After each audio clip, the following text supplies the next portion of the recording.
throw it up. Start twerking like Miley. Oh yeah, twerking like Miley. Start twerking like Miley. Oh yeah. Pada kesempatan ini kami memberikan apresiasi yang sebesar-besarnya. Terima kasih juga yang sebesar-besarnya kepada Bapak Ibu sekalian. Pada hari ini kami sengaja mengundang Bapak Ibu untuk kita berkumpul pada hari ini sambil kita istirahat ya. Kami tahu pekerja media ini adalah orang-orang yang waktu istirahatnya itu memang langka ya. Jadi tanpa istirahat. Hari ini kami memang ingin sekali bersilaturahim memperkenalkan pimpinan kami yang baru ya, hadir bersama kita hari ini Bapak Dr. Andes Haidal Kastri MPD. Beliau baru hitungan minggu ya, tanggal 30, jadi pada hari ini tanggal 13 hari beliau dilantik sebagai Kepala Perwakilan BKKBN Provinsi Aceh. Tapi memang beliau ini adalah berasal dari Aceh Tenggara ya, yang pada awal karirnya beliau adalah seorang petugas lapangan. Jadi orang-orang yang memang tidak mengenal lelah.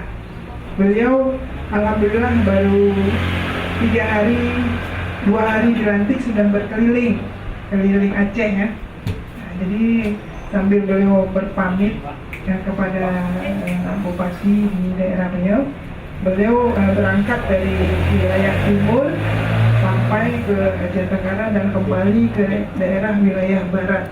Kami persilakan Pak sampai supportnya ya. Kami hari ini memang menyediakan waktu kami untuk berbincang-bincang kita tentang program kependudukan, keluarga berencana dan pembangunan keluarga. Bismillahirrahmanirrahim. Assalamualaikum warahmatullahi wabarakatuh. Waalaikumsalam warahmatullahi. Pertama, tentu kami memperkenalkan diri dulu. Nama sebagaimana yang sudah saudara ketahui, Syahidal Kastri, yaitu asal daerah. Sebenarnya Aceh lah semua itu, asal daerah saya Aceh Tenggara. Dan bagaimana kejadiannya bisa saya terus menjadi kepala perwakilan BKKBN ini? Karena dulu itu BKKBN dalam jabatan di website BKKBN itu. Jadi karena saya ini dulu tahun 94 diangkat sebagai Ajun Penyuluh KB. Tahun 95 saya itu ya, saya merasa saya memiliki kompetensi saya di BKKBN ini. Begitu saya diangkat dulu menjadi Ajun Penyuluh KB, saya langsung juara karya tulis juara 1 tingkat provinsi Aceh 95. Selanjutnya Bapak dan Ibu saudara kami semuanya,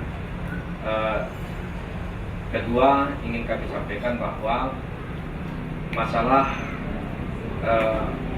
program kependudukan, keluarga berencana dan pembangunan keluarga di Provinsi Aceh ini itu sejalan juga dengan program KKBBK tingkat nasional dari Jakarta. Tetapi yang kita inginkan, saya berpikir begini, tidaklah mungkin sama persepsi, sama pemahaman masyarakat kita yang ada di provinsi lain dengan kita yang ada di sini.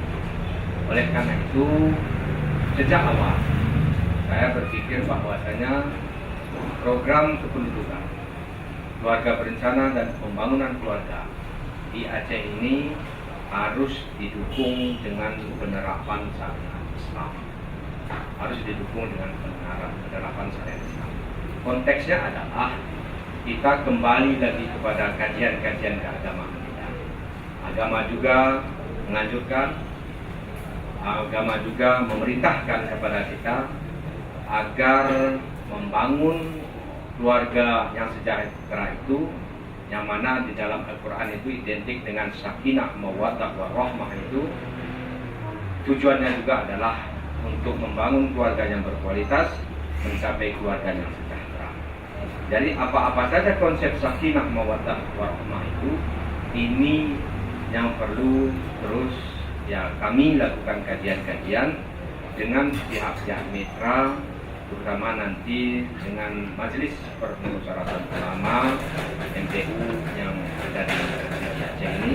Dalam waktu dekat mungkin Bu Farida ya, kita akan undang MPU itu supaya bisa kita rumuskan itu, bukan hanya tatanan secara yang sekedar lisan saja. Itu ada orang ingin melaksanakan acara pernikahan, kita mengucapkan tentu semoga samawa, sakinah, mawaddah, warahmah. Tetapi konsep sakinah, konsep mawaddah, warahmahnya itu belum terkonsep secara ya tepat begitu, maksudnya bukan tepat, belum terkonsep lah begitu, dan belum juga bisa dioperasionalkan. Sehingga kita berkeinginan setelah ini dirumuskan, setelah ini kita rumuskan, sudah oke dengan Majelis Permusyawaratan Ulama untuk masyarakat kita, ini perlu nanti kita kembangkan terus. Apakah dia berupa regulasi, kan namanya regulasi tingkat, umpama setiap kabupaten kota menerapkan itu kepada setiap calon pengantin, pintu baru dan darah baru, itu maksud kita. Jadi apa sebab itu sasarannya?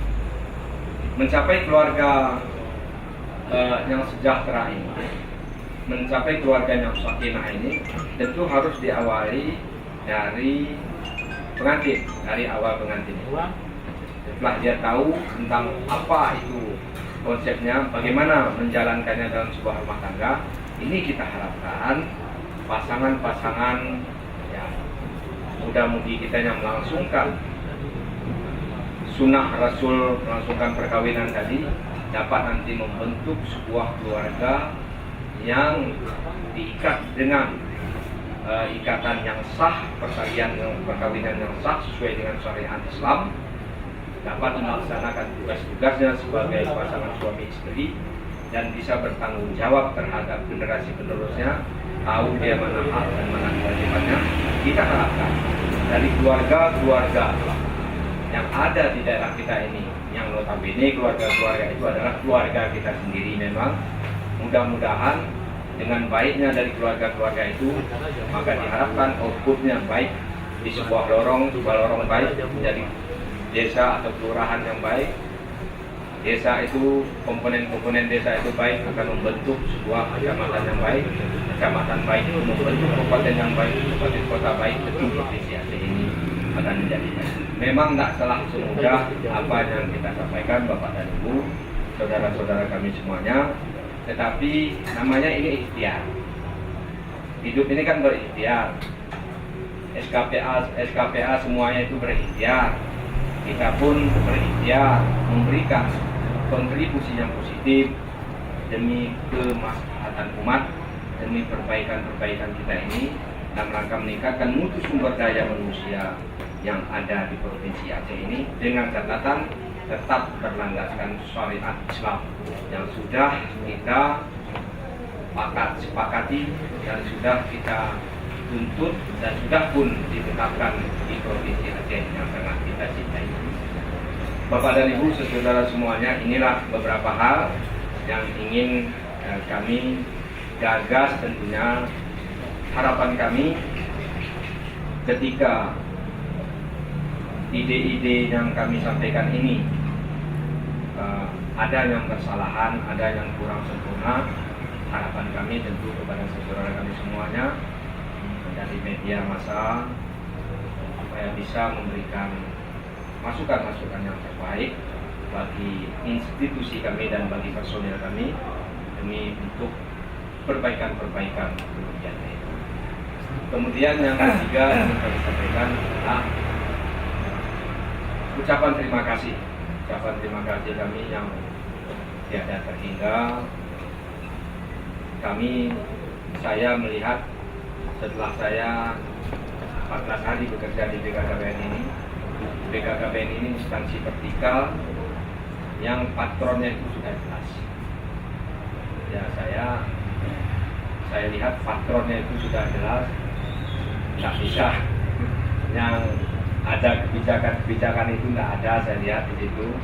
Dan ini alhamdulillah, dan inilah sebenarnya yang sesuai dengan tuntutan masyarakat sebenarnya yang harus ini kita tegakkan. Dan saya luar biasa, saya merasa oh beginilah birokrasi itu yang sebenarnya kalau saya lihat.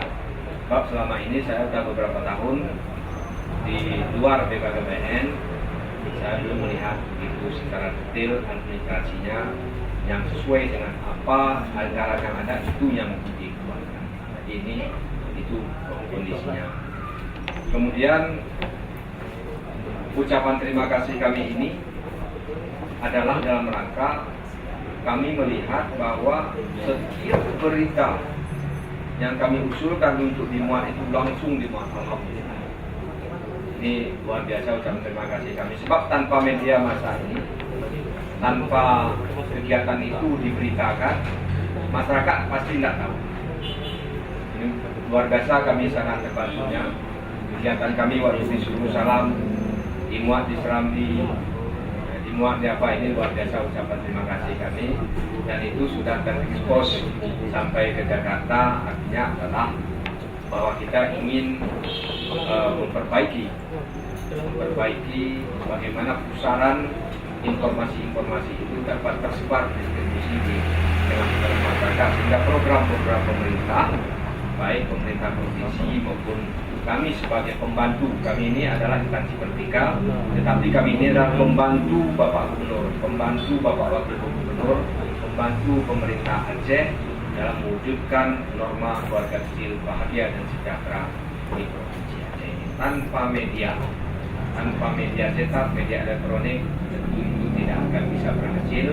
Oleh karena itulah pada tempatnya, pada kesempatan ini, ucapan terima kasih dan rasa bangga kami, rasa terharu kami kepada saudara-saudara semua yang sudah meliput kegiatan-kegiatan itu sehingga masyarakat bisa memahaminya.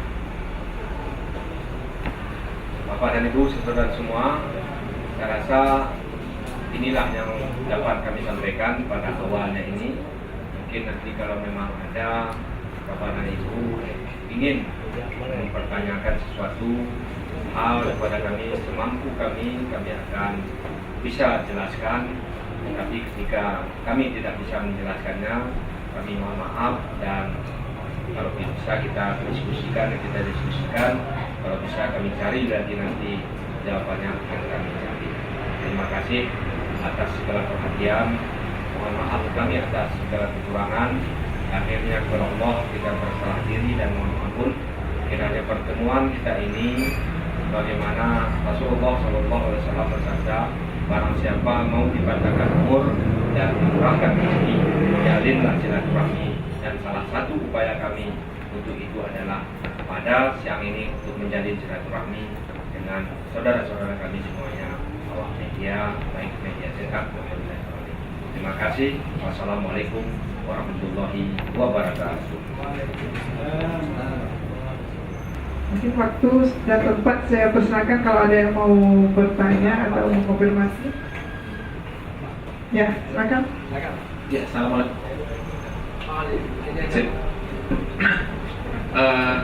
Terima kasih Pak waktunya. Nama saya Heri dari JTFM dari Pak ya. Mungkin yang mau kita tanyakan sebenarnya adalah ke depan BKKBN untuk 2018 dan mungkin tahun ke depan ini, apa program prioritas untuk di Aceh Pak sebenarnya? Nah, masyarakat yang seperti bagaimana yang mau secara real dilihat dari program yang akan dijalankan oleh BKKBN? Itu aja Pak, singkat Pak. Terima kasih. Pak Saidal, selamat bertugas di lokasi yang baru. Nama saya Dadang Herianto, wartawan berita dini.com di Aceh. Program KKBBK Kampung Yang kami paham, ini ada program nasional, kemudian dicanangkan 2016 lalu, kemudian ditargetkan 2017 itu seharusnya ada 7.166 kampung yang harus dibentuk seluruh Indonesia. Di Aceh ada 280. Yang ingin saya tanyakan, sampai saat ini dari target tadi itu sudah berapa kampung yang terrealisasi? Terus indikator-indikator kampung dijabarkan sedikit Pak. Demikian sementara Pak. Terima kasih. Assalamualaikum warahmatullahi wabarakatuh. Waalaikumsalam. Tuh, Mak. Sedikit yang saya tanyakan, Pak.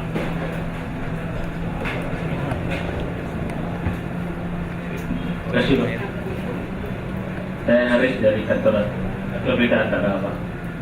Yang perlu saya tanyakan, hingga 2017 ini sudah ada berapa kampung KB ya, Pak, di Aceh, dan sejauh ini bagaimana progres kampung KB yang sudah dibentuk sebelum-sebelumnya? Oke, sebelum Bapak jawab ya, nanti mungkin mengenai data ya, saya jawab. Untuk yang pertanyaan kampung KB tadi ya, ada 2 pertanyaan.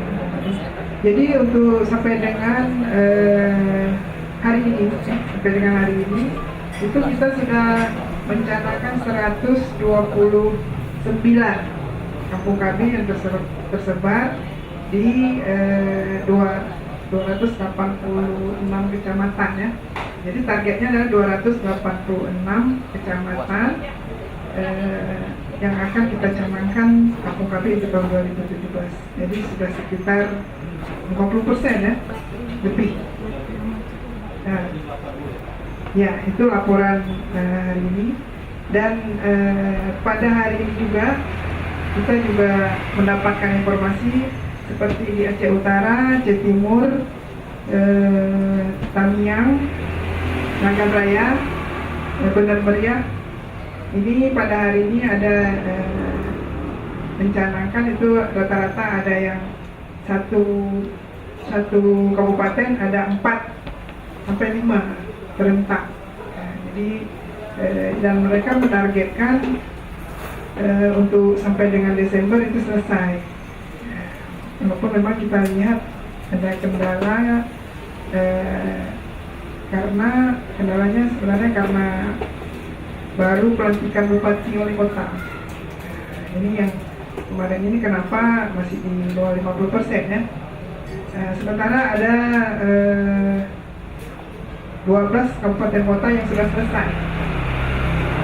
Ya, kecamatan termasuk Banda Aceh, Aceh Besar yang sudah itu Aceh Tengah, Aceh Barat,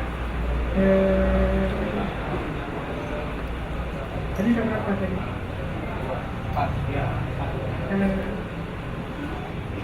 Selanjutnya Aceh Barat tadi udah ya.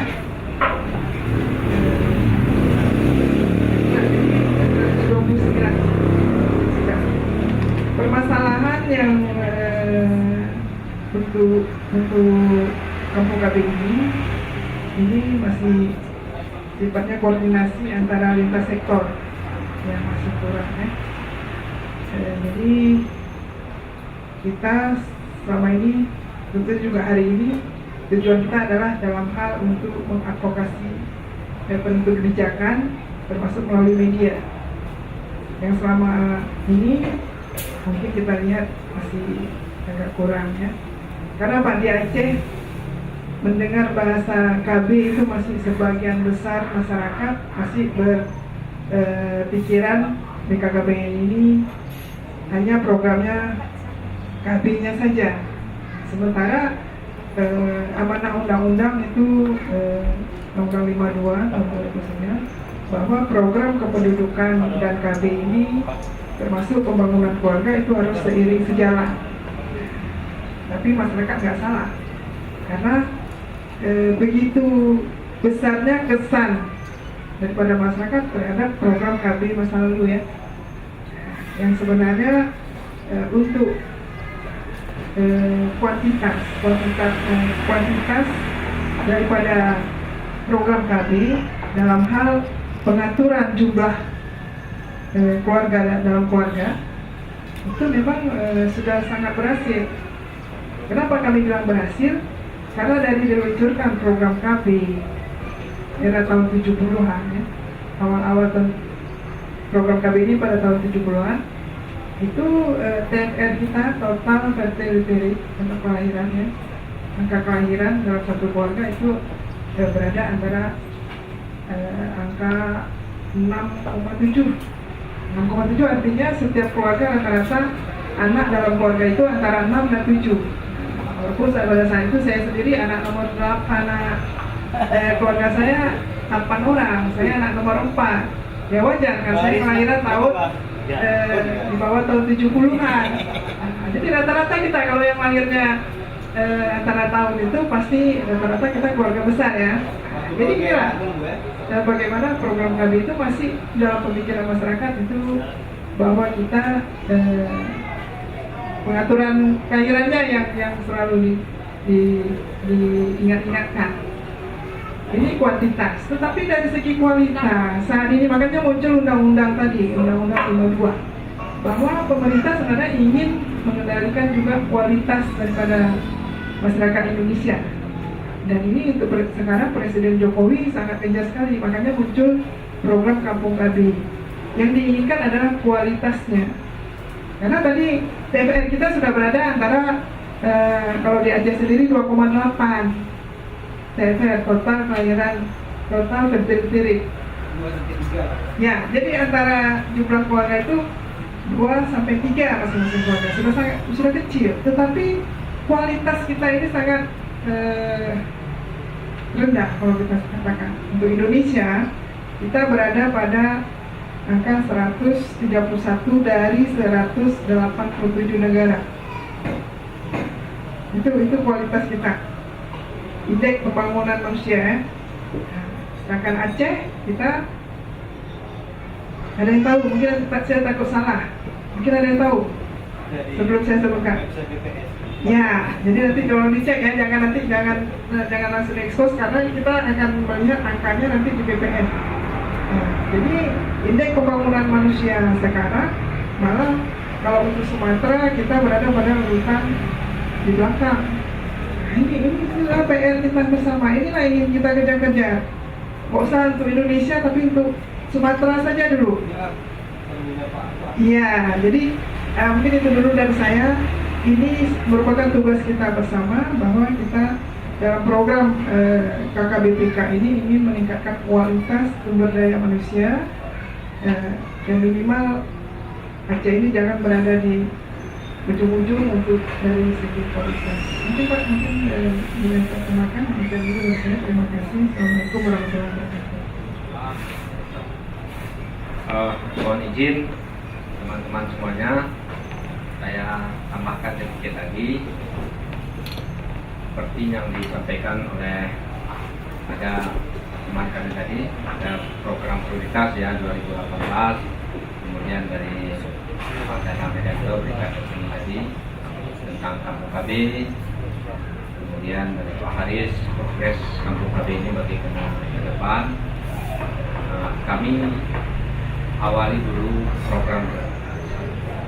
program prioritas kita tentu karena BKKBN, Badan Kependudukan Keluarga Berencana Nasional ini instansi vertikal yang mana visi dan misi secara nasional itu sudah ditentukan, tapi tentu sebagaimana yang kami sampaikan pada awal tadi, khusus untuk Aceh, agaknya harus kita bedakan dengan daerah-daerah lain karena memang kita ini daerah khusus dan kita memang sudah diakui keistimewaan kita juga ada. Memang kita itu ada dari provinsi-provinsi yang lain, makanya ada undang-undang khusus tentang PPK Aceh itu, tidak salah kami undang-undang nomor 11 ya tahun 2016. Maaf, 2006 nomor 11 ya. Itu tentang Biar dapat umumnya aja Pak. UPA ya. Ya.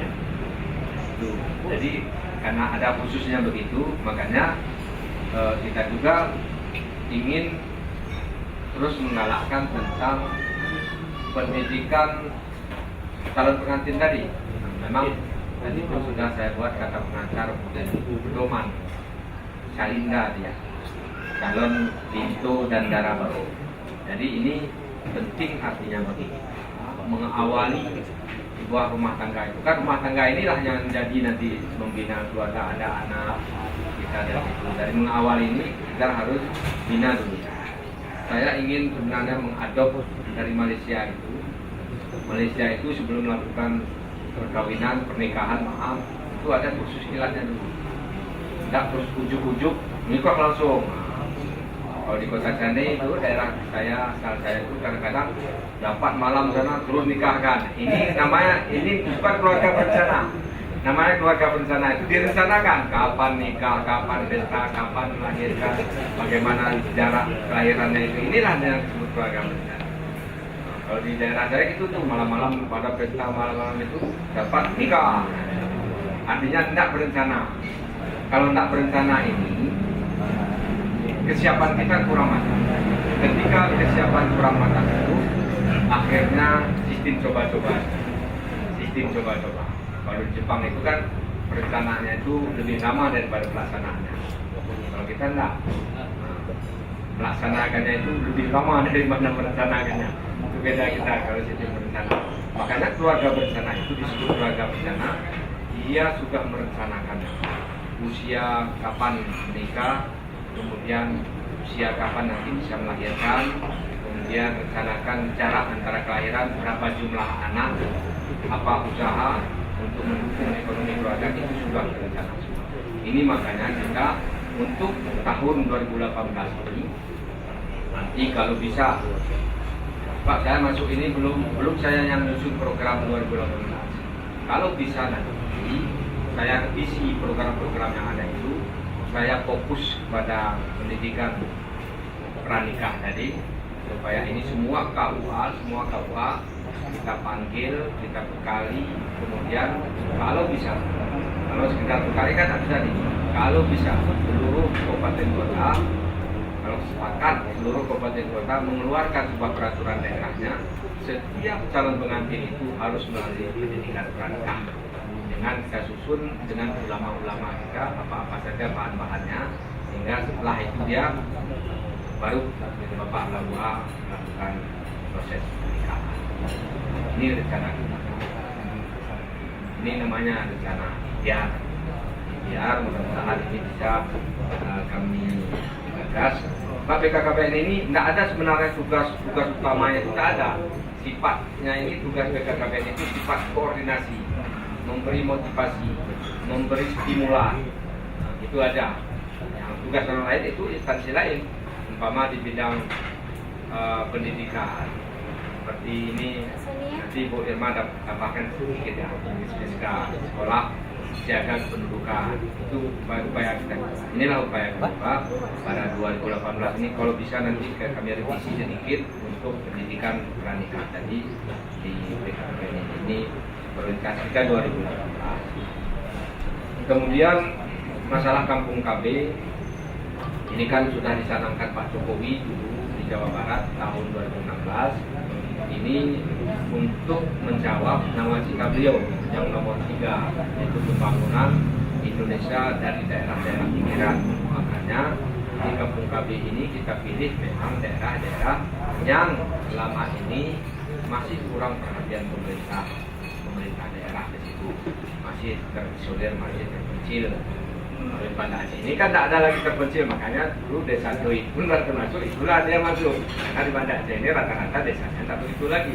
Tapi kalau di Aceh Tenggara, Aceh Gayo Luwes, Melu dan sebagainya itu kan masih banyak yang supaya apa? Ini tujuannya ganda. Kalau menurut pemahaman kami, memang tidak pernah disebut presiden begitu. Tapi kalau menurut pemahaman kami tujuannya ganda. Di samping masyarakat yang ada di desa-desa terpencil tadi, yang selama ini merasa tidak diperhatikan, ini diperhatikan. Kemudian untuk menghindari terjadinya urbanisasi. Nah, ini Banda Aceh itu padatnya luar biasa, udah dapat terkejut. Saya tahun 89 kuliah di Rusia ini, enak masih jalan-jalan di sini, nggak ada macet-macet. Sekarang keluar dari kantor BKKBN itu aja mau ke Masjid Raya itu, oh lamanya luar biasa. Itu artinya itu apa?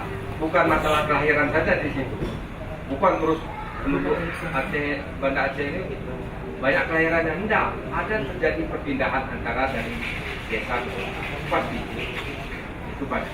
Makanya ini kita menghindari itu, kita bangun desa supaya masyarakat desa merasa di sana pun nyaman, ngapain pula ke sini lagi, kan sama saja.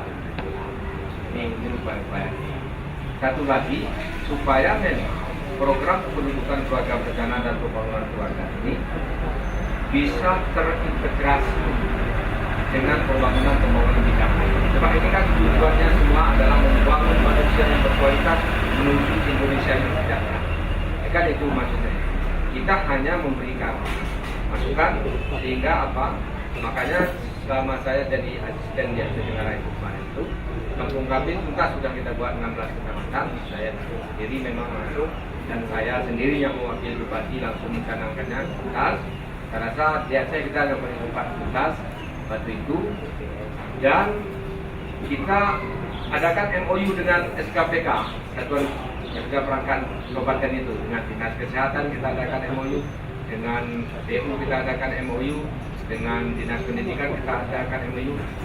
Gunanya untuk apa? Ketika desa yang sudah kita canangkan dari DKB tadi tidak ada lembaga PAUD, kita wajibkan Dinas Pendidikan membuka PAUD di situ. Tidak ada tempat pengajian Al-Quran di situ, kita wajibkan Dinas Kesehatan membuka di sini. Tidak ada balai kesehatan, kita upayakan ada posyandu minimal. Kalau bisa kita usulkan harus ada puskesmas atau puskesdes minimal. Ini upaya-upaya kita, dan itu alhamdulillah sudah mulai berjalan. Apa? Karena program ini bagus, tetapi kalau tidak kita tindak lanjuti seterusnya, maka setiap pertemuan saya keliling baru-baru ini di Kabupaten Kota, saya sampaikan Kampung KB udah berapa? Sekian. Tapi jangan hanya pengurus Kampung KB itu terus bergerak cepat. Dana desa ada kok. Dana desa ada. Dana desa itu kan tak mungkin setiap tahun buat rapat sedon, saluran pembuangan air limbah, tak pun ada lagi tempat bangunnya. Jadi gunakan dia itu untuk kegiatan-kegiatan fisik yang rangka meningkatkan sumber daya manusia itu, dalam rangka meningkatkan pengetahuan masyarakat, dalam rangka untuk meningkatkan ketahanan keluarga dan sebagainya.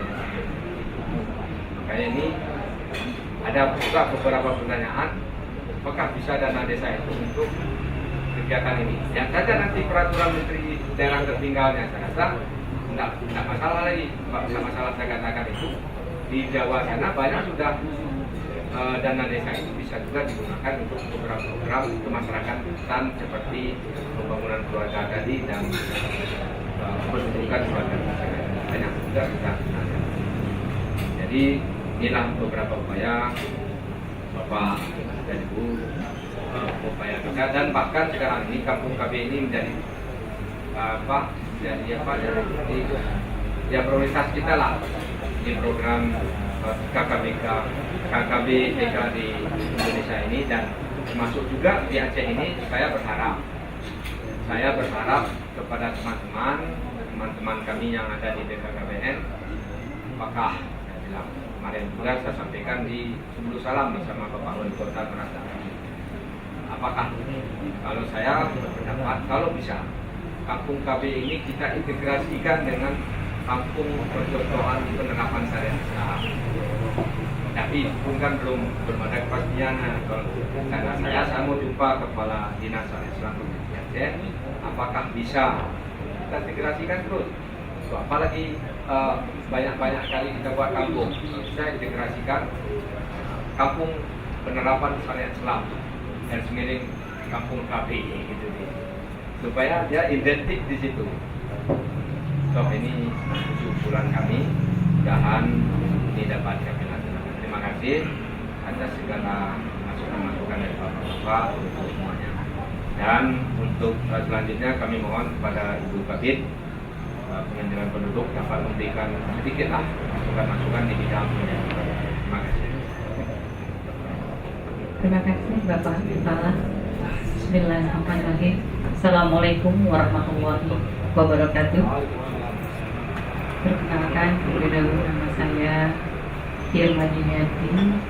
Saya diberikan amanah sebagai Kabid Pengadilan Penduduk sesuai dengan Undang-Undang 52 tahun 2009 tentang perkembangan kependudukan dan pembangunan keluarga. Yang kami hormati Bapak Perwakilan KPN Provinsi Aceh, yang kami hormati Ibu Kabid Apin sebagai tuan rumah kegiatan, dan juga Bapak Ibu para wartawan dan media yang sangat kami banggakan, dan juga saya beserta Kasubit Analisis Dampak Kependudukan.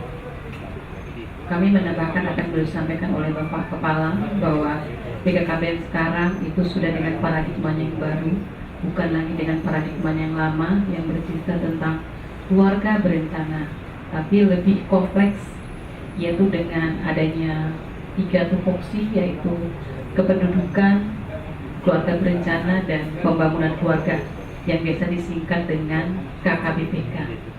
Nah, dengan adanya 3 tupoksi ini, maka BKKBN ada satu bidang yang juga sebagai mission center.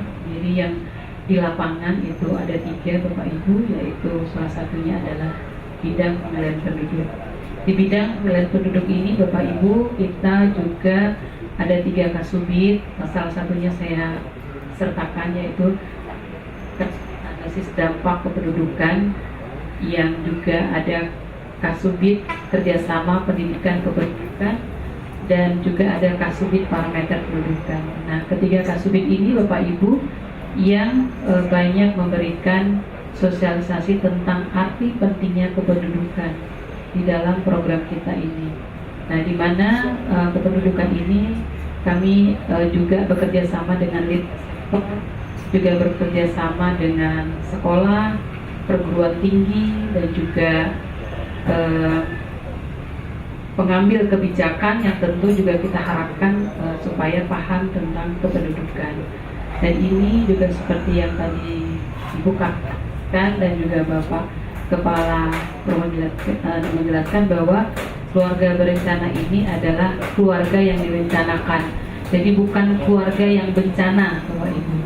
Jadi betul-betul melalui ini kita sampaikan mulai dari awal mereka menikah sampai akhirnya mereka memiliki anak, dan sampai akhirnya mereka menuju lansia.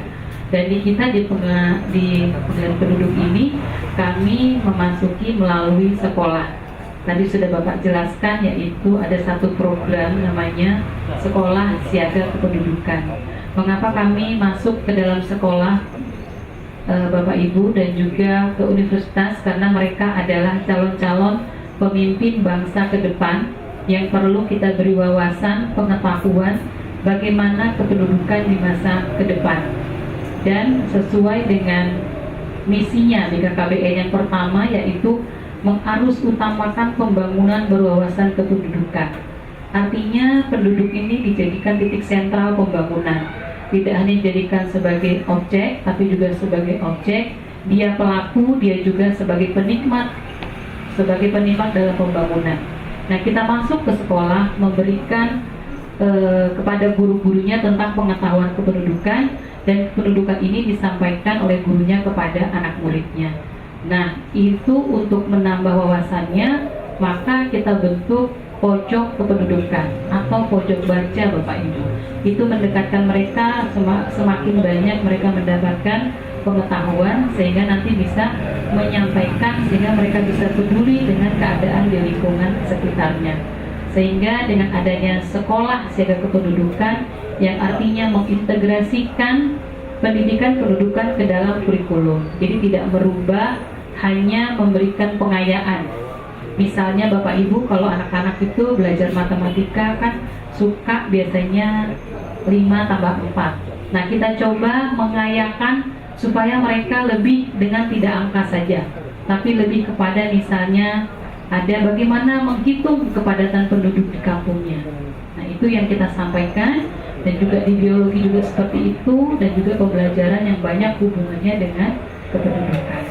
Dan itu juga kita harapkan supaya pemangku jabatan juga peduli dengan data-data kependudukan.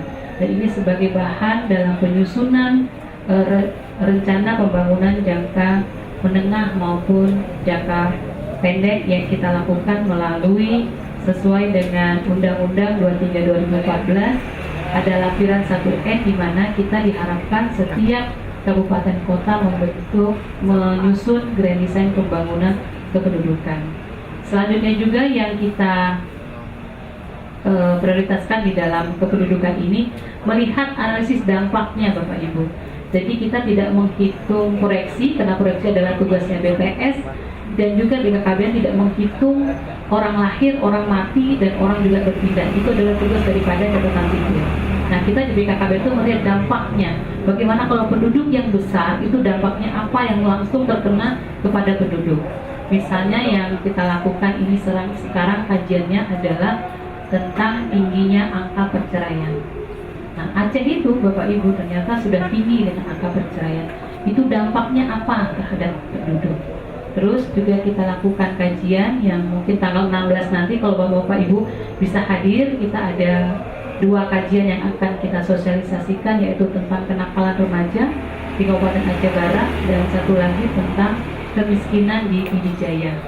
Nanti kalau Bapak Ibu berkenan, pada waktu bisa diekspos juga kegiatan ini. Jadi intinya kami dari kependudukan lebih banyak untuk bersosialisasi bagaimana orang paham tentang arti kependudukan.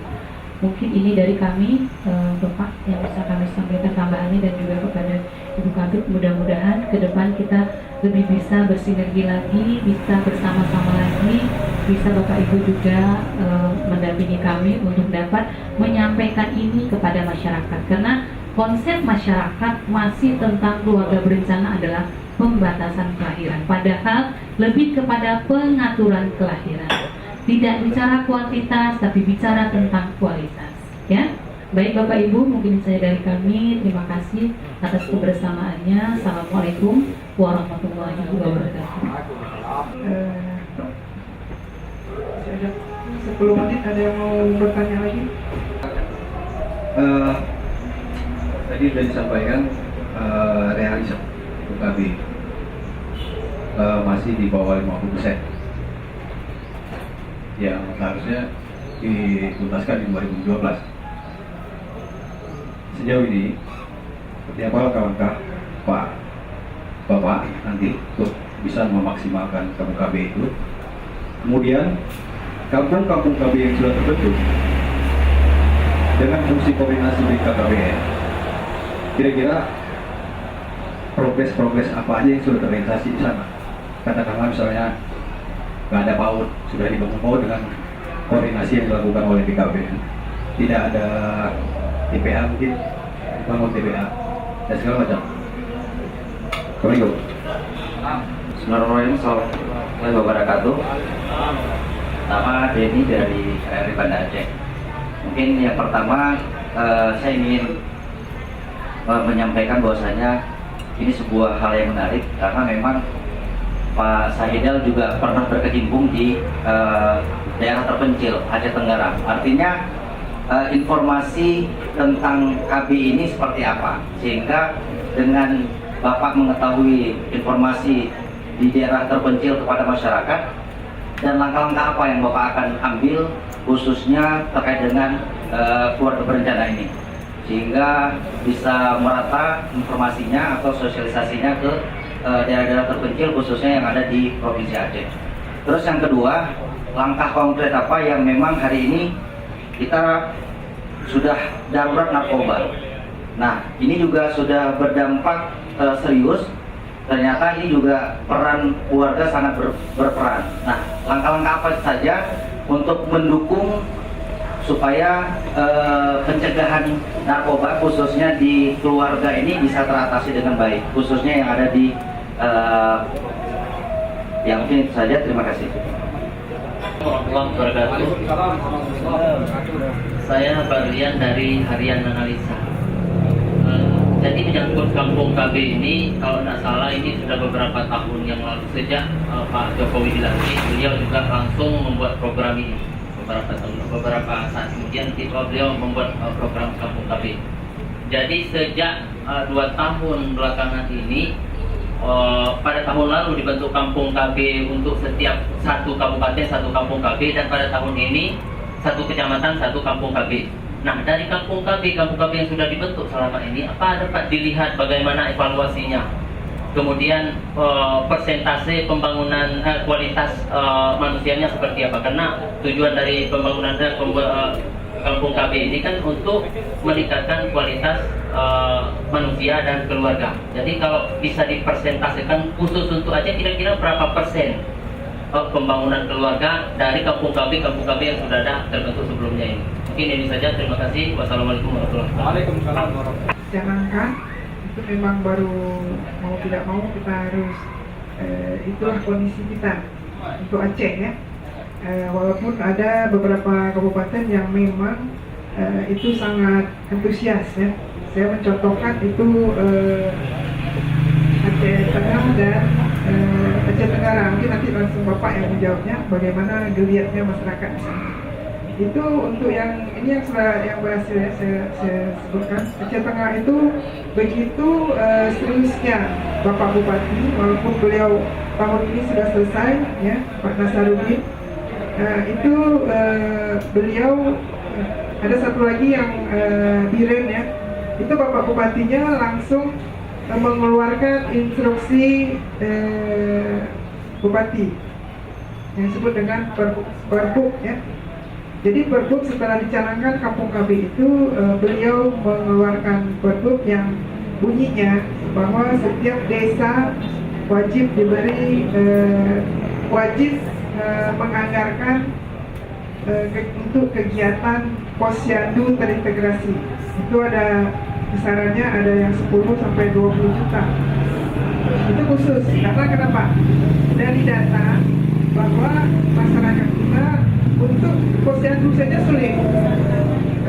Jadi pendekatan kita mengadvokasi masyarakat dalam bentuk kampung KB, walaupun ada beberapa kabupaten kota yang sudah ya, contohnya ada termasuk Aceh Tenggara ya, di Biren, itu dari segi untuk pembangunan sarana. Jadi selama ini masih ke sifatnya sarana prasarana ya, jalan seperti itu. Tetapi kami di BKKBN, kalau itu kan namanya pembangunan fisik ya.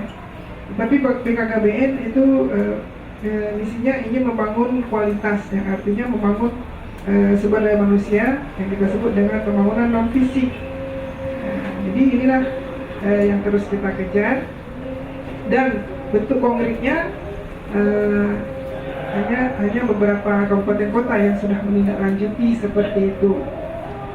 Dan hasil kita melakukan advokasi kepada Bapak Gubernur yang baru ya, Bapak Irwandi, pada saat pada saat Hari Keluarga yang lalu, beliau sudah menghimbau kepada Bupati Wali Kota itu untuk dana desa bisa diberikan kepada masyarakat, dalam hal ini posyandu, BKB.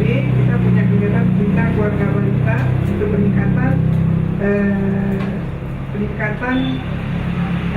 peningkatan kesehatan anak balita dan orang tua yang punya anak balita. Ini melalui forum Bina Keluarga Balita kita sebut. Itu sudah mulai setiap kabupaten kota sudah berkonsentrasi untuk mengembangkan PAUD dan BKB. Ini yang kita kembangkan melalui kegiatan kampung KB itu. Jadi yang kita mulai dari yang kecil-kecil dulu lah. Karena apa? Untuk mencapai yang besar kan harus ada langkah-langkah yang kecil. Nah, ini yang sudah mulai kelihatan. Dan untuk daerah terpencil, ini Bapak ya, nanti ya Pak ya yang jawab. Jadi untuk kampung KB, bentuk konkretnya kita lihat sudah mulai kelihatan. Mudah-mudahan dengan bantuan para media lagi nanti untuk mengadvokasi pemerintah daerah, penentu kebijakan di masing-masing wilayah akan lebih terbuka lagi pemikiran pemerintah bahwa untuk meningkatkan sumber daya manusia itu perlu bersama-sama kita bangun. Dan inilah mudah-mudahan ada bisa kita lihat hasilnya di kemudian hari. Karena membangun non fisik ini membangun sumber daya manusia bukan besok. Hari ini kita bangun, hari ini kita lihat atau tahun depan, tetapi itu membutuhkan waktu lebih daripada 20 tahun. Mungkin begini dari saya. Terima kasih Pak. Terima kasih teman-teman semua, para sahabat sekalian. Ada lagi beberapa ini yang perlu kita sampaikan pada kesempatan ini dari saudara Dadang Herianto berita terkini tadi menanyakan tentang, karena memang capaian kita itu masih 50% dari pencanangan kampung KB di Provinsi Aceh. Ini berkaitan dengan pertanyaan saudara kami Ferdian dan Harian Analisa. Betul, itu tahun 2016 memang satu kabupaten itu satu kampung KB tahun 2016. 2017 ini memang betul satu kecamatan itu harus ada satu kampung KB. Ini berkaitan dengan pertanyaan saudara Dadang Herianto tadi. Oleh karena itu tadi Ibu Kabid Admin, Ibu Farida menyampaikan capaian sampai saat ini baru sekitar 50% dicanangkan kampung KB di Provinsi Aceh. Untuk itu, menurut estimasi dan data yang kami peroleh sementara ini, kalau 100% nampaknya 2017 ini tidak tercapai. Tapi kalau sekitar 75%, 80% tercapai. Ini sudah memang kita estimasi dan datanya itu sudah ada masuk kepada kita. Kalau sekitar 75%, total kecamatan di Aceh ini berapa? 289. Jadi dari 75% dari situlah atau sampai 80% maksimalnya ini bisa kita realisasikan, kita canangkan nanti kampung KB dengan regulasi kabupaten kota masing-masing. Ini cuman yang dapat kami sampaikan itu Pak. Mudah-mudahan 2018 ini awal ini akan menjadi prioritas kami juga, supaya semua kecamatan yang ada 289 tadi ya, kecamatan yang ada di Provinsi Aceh ini semuanya sudah memiliki satu kampung, itu adalah sebagai kampung KB. Ini target kita. Jadi mudah-mudahan nanti hasil akhirnya itu nanti setelah Desember berakhir ini akan kami sampaikan kepada saudara kami semua berapa targetnya, apakah sudah tercapai 80%. Ini akan kami sampaikan nanti dalam laporan kami kepada teman-teman semua. Kemudian selanjutnya pertanyaan dari saudara kami Denny dari RRI Banda Aceh. Kami memang berasal dari daerah yang kecil, Kabupaten Aceh Tenggara. Bagaimana kiat-kiat kami dulu supaya bisa menuntaskan ini? Pertama ini Pak Denny, karena saya ini memang basis saya orang KB, jadi paham sudah saya apain itu berperan, walaupun saya di Pemda pemerintah daerah, saya dorong terus. Makanya seluruh Aceh ini, Aceh Tenggara itu yang memiliki nomenklatur yang berdiri sendiri, Dinas Pengendalian Penduduk dan Keluarga Berencana. Karena waktu itu saya asisten administrasi umum, saya yang mengatur tentang regulasi itu. Tentu saya yakinkan bupati, wakil bupati dan pihak DPRK supaya ini dapat bentuk berdiri sendiri. Ini memang upaya-upaya. Saya pun tidak terus target saya betul itu target saya dari kepala keperwakilan Aceh. Saya hanya berpikiran begini, ini penting kan. Sebab Aceh Tenggara itu beda dengan daerah kita lain. Aceh Tenggara itu sekitar 87% wilayah itu Taman Nasional Gunung Leuser. Kalau masalah pendudukan ini tidak kita kendalikan. Sebab di sana kamar mandi kita pun nanti hitung orang terus wilayah Taman Nasional Gunung Leuser. Jadi bergerak sedikit saja udah Taman Nasional Gunung Leuser. Tapi sekali lagi orang berkebun. Jadi kita berpikir melawan pemerintah kan tidak mungkin. Jadi kita tingkatkan sajalah kualitas sumber daya manusia. Itulah yang maksud kita dulu. Artinya Pak, ini Pak, persoalan yang lebih urgen ya, khususnya di daerah-daerah terpencil, apalagi Bapak pernah berkecimpung, sehingga ya bisa dikombinasikan dengan program yang Bapak akan terapkan nanti ke depannya. Ya, saya rasa upaya-upaya ataupun strategi kita, saya rasa yang paling penting adalah pendekatan terhadap pimpinan daerah, karena dia yang menguasai daerah ini. Makanya saya sekarang berusaha. Jadi kemarin ke Gayo Luas pun pas selesai sholat subuh di Masjid Agung Gayo Luas itu, Masjid Agung namanya, saya jumpa sama bupatinya, Pak Amru. Jadi saya terus bincang subuh, Pak, saya subuh saya pernah bawa beliau supirnya, saya langsung naik kendaraan beliau BL1 ke Pendopo. Saya cerita juga kan sedikit lagi Pak Denny, tentu upaya kita mendekati pimpinan daerah, dimanapun beliau lah yang memiliki tanggung jawab dan memiliki kuasa di daerah. Nah, karena itu bagaimana upaya kita akan nanti menyampaikan sesuai dengan ketentuan peraturannya tentunya, dan sesuai dengan kearifan lokal kita di sini di Aceh ini. Dan mudah-mudahan dengan kita sampaikan begitu, rasa pimpinan daerah pun seluruh kabupaten kota ini tidak masalah, sebab kita ingin mendukung. Umpama seperti Aceh Tenggara kemarin itu kan saya datangi juga, visi bupati yang sekarang ini adalah mewujudkan masyarakat Aceh Tenggara yang religius, berbudaya, mandiri, unggul dan sejahtera. Religius, berbudaya, mandiri, unggul dan sejahtera.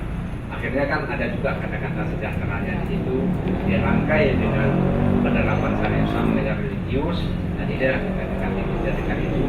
Saya tentunya sebelum mendekati pimpinan daerah itu, saya harus tahu dulu visi-misinya apa. Jadi dengan membawa visi-misinya itu, ini kita kaitkan dengan program kita, insya Allah ini akan bisa berjalan. Kemudian, saya rasa ini dari kami untuk sementara ini, mungkin dari Pak Kasih tadi sudah memang betul yang disampaikan tadi 2016 tadi sudah satu kabupaten itu satu kampung KB, kemudian 2017 satu kecamatan itu satu kampung KB, dan untuk Aceh ini tidak nampaknya bisa 100% bahkan ya Pak Dadang, karena memang beberapa mungkin ya kendala-kendala yang lain, mungkin teknis dan non teknis ada, tetapi kalau capaian 75 sampai 80% insya Allah akhir Desember ini bisa kita capai, dan nanti setelah itu kami akan beritakan kepada Bapak dan Ibu saudara semua melalui Ibu Kabid Abdin dan Ibu Farida supaya ini dapat kita eksploitasi. Tapi kami berjanji untuk awal tahun 2018 ini akan kita tuntaskan seluruh Aceh untuk 289 kecamatan di provinsi ini. Akan kita tuntaskan satu kecamatan di provinsi Aceh ini, satu kampung KB. Kalau bisa kampung KB ini kita integrasikan, tidak integrasikan secara 100%, minimal ya kampung KB itu tidak boleh bertentangan dengan penerapan syariat Islam. Saya ini, terima kasih. Ya, oh ya, lupa tadi. Ini Pak Denny supaya ada lagi tadi masalah narkoba. Memang ini bukan daerah kita aja. Presiden Jokowi sudah mengatakan Indonesia darurat narkoba, darurat semua. Oleh karena itu di BKKBN itu ada programnya generasi berencana dengan simbol begini. Nah, simbol begini itu artinya ini 0, ini riat KKR itu 3, pernikahan dini, seks bebas dan narkoba. Jadi 3 hal ini kita nolkan dengan program generasi berencana. Maka kita bentuk di setiap lembaga sekolah itu, baik lembaga formal maupun non formal, yaitu namanya Pusat Informasi Konseling Remaja. Pusat Informasi Konseling Remaja ini kita beri materi kepada anak-anak remaja itu, sehingga dia itu bisa menjadi pendidik sebaya, sebab kita ini kadang-kadang kalau orang yang mendidik kita, orang yang lebih tua mendidik kita, kurang connect dia. Tapi kalau pendidik sebaya itu kadang-kadang connect ya, oh ini memang satu mazhab, ini cocok ya, apa yang disampaikannya itu dari pas sama kita. Seperti kita ini lah, seperti sama-sama kita dewasa begini, kalau sama-sama kita memberi masukan, pas kita rasa karena situasi kondisinya wawasannya sudah bersamaan, tapi kalau sudah lebih tinggi dari kita menyampaikannya, sok-sok tahu pula ada bantah-bantahan kita. Makanya BKKBN mendidik pendidikan pendidik supaya itu tentang reproduksi sehat, tentang kenakalan remaja, tentang narkoba ini, sehingga dia bisa menjadi pendidik supaya di kelompok pusat informasi konseling remaja. Kami rasa ini program-program BKKBN dan apa-apa yang sudah kami lakukan ini, tapi ini jelas masih jauh daripada sempurna, tetapi kita terus berupaya, berusaha, berikhtiar supaya kita bisa mencapai apa yang diharapkan oleh masyarakat kita secara luas. Terima kasih. Dan ini merupakan pertemuan kita bukan yang terakhir ya. Jadi kita pasti ada pertemuan-pertemuan selanjutnya, walaupun dengan Bapak yang dengan kesibukannya, beliau tetap menerima. Sekarang kan sudah canggih ya media, kita banyak bisa HP, bisa nanti pakai email. Kalau ada data-data yang memang dibutuhkan, kami siap memberikan. Dan satu lagi, mungkin tadi terlupa, kita BKKBN siap mendukung visi misi pemerintah Aceh. Itu yang paling penting. Yang mana kita ingin mewujudkan Aceh hebat, Aceh carong, Aceh berdaya. Nah, jadi mungkin Bapak Ibu yang lebih hafal, tapi inilah dalam hal kita menginginkan Aceh hebat. Kapan kita bisa hebat? Kalau anak-anak generasi kita itu tidak carong. Jadi makanya kita carongkan dengan kita punya program namanya BKB.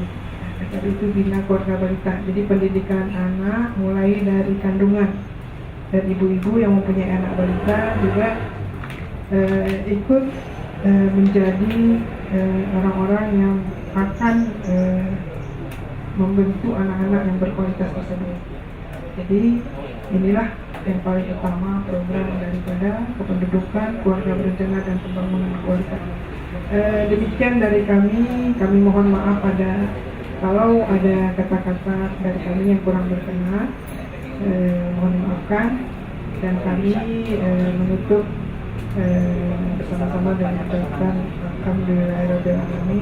Semoga apa yang kita cita-citakan, apa yang kita niatkan mendapat berkah dari Allah Subhanahu wa Ta'ala. Demikian, terima kasih. Wabillahi taufiq wal hidayah. Wassalamualaikum warahmatullahi wabarakatuh.